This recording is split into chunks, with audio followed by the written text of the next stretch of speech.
The Mavericks see clearly now what Shelly wants. Yes, I see clearly now what Shelly wants.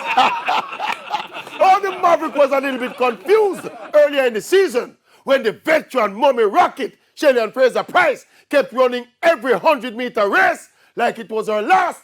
But with that approach now culminating in the most consistent block of sub 10.7 clockings in the history of female sprinting, in addition to winning the World Championship title with a 10.7 clocking this season, Shelly has gone 10.67 three times, 10.66 once, and now a new world lead 10.62. This was absolutely opposite of the Shelly from the MVP days when the big times would come on the big occasions. This season, now it's big time after big time after big time.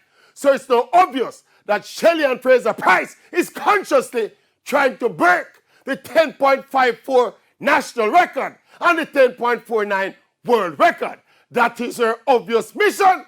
All of these one-off Diamond League races, she'll go flat out, and at the end, you see she'll peep over upon the clock looking at the time. I mean, I lie, it is exciting to see. Yes. So the Mavericks see clearly now what Shelly wants. She wanna run fast, I break the record one day. Yeah, she wanna run fast, break the record one day. Yeah.